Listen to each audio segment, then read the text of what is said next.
So the next question on our list is Okay, this one says fast food is the number one cause of weight loss. You know the fast food weight now you loss get or weight what gain. Okay. is the number one cause of weight gain. Weight Sorry, gain. yes. Okay. Thank you. Okay.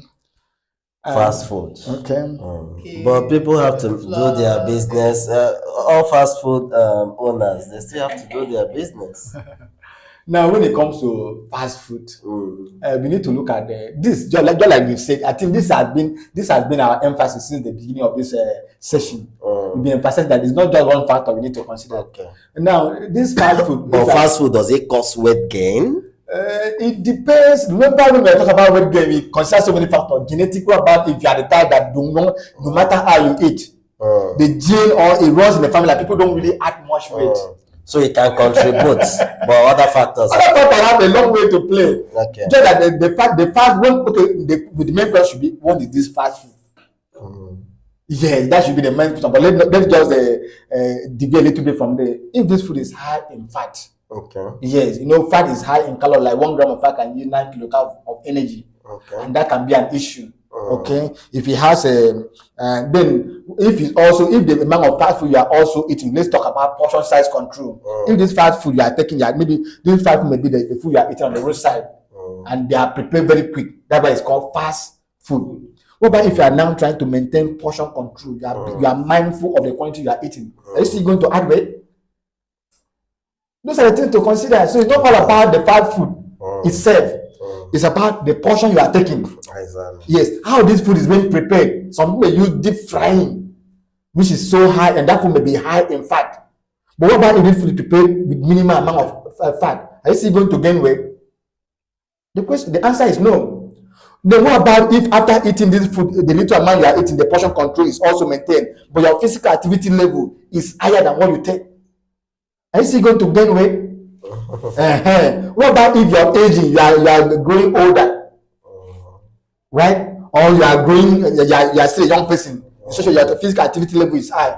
Are you still going to gain weight? So there are so many factors when we need to consider when we are talking about gaining weight, losing weight. We need to consider portion control. We need to consider the density of this food. Is it empty calorie food? Is this food just high in maybe fat, but with no micronutrients like vitamins and minerals? We need to consider all these factors. What about the genetic predisposition? What about the physical activity level? What about the density of this food, the total calorie intake? What about the portion size? So fast food is just one angle we need to look at. Other factors need to be considered as well. So we should not just put all the blame on fast food. Make the fast food people breed. All right, thank you so much. Obon David is a registered dietitian and nutritionist working with the University of York Teaching Hospital. And he's well grounded in his field. He knows his onion. That's the saying, He knows it, and he has been dishing it out to us. Personally, I've learned a lot. Okay. And I believe the audience have also learned. But another point of concern we may also look at, which may be of a serious health concern when it comes to fast food. Sometimes their main aim is profit, unlike the food we prepare in the house. Right? Okay. Their main aim, their sole aim is that profit. So they may use artificial spices and seasoning. Right? And some of those may be high in sodium. Okay. Right? Sodium and other nutrients that may be detrimental to health. Exactly. That should be a point of concern. Their main point is profit making. So they may use any form of artificial spices, any artificial seasoning like the stock cubes, bouillon, other form of artificial sweeteners, so they can get some profit. And sodium is not good for hypertensive And sodium is not patients. exactly. It will make their blood pressure to keep on rising. So those are the point of concern when it comes to fast food, because their main target is profit maximization. It's quite an interesting one, and I believe our audience have learned a lot too. Sure. So thank you so much, Sir Obon David.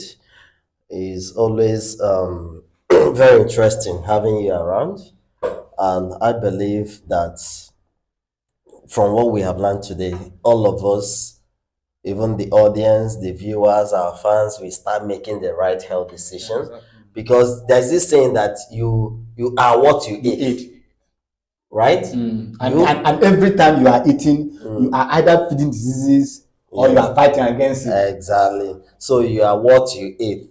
And with food, you can eat disease or you can even fight against it. disease. Exactly. So food is a wonderful thing God has given to us. So let's make good use of it to enrich and then to nourish our health, and then make sure we keep, but the emphasis should be on expert advice. Exactly. Always seek for expert advice, and that's why Best Life Health is here. So by the special grace of God, we keep on bringing experts in different fields to this show so that you can learn a lot about your health. So remember, our focus is debunking all those health myths so that you can make the right health decision. So thank you, Sir Obong David, for coming. You're welcome, sir. It's my pleasure. All right. Thank you, our fans and our viewers. Thank you for being there. Bye. See you next time. Thank Bye. you.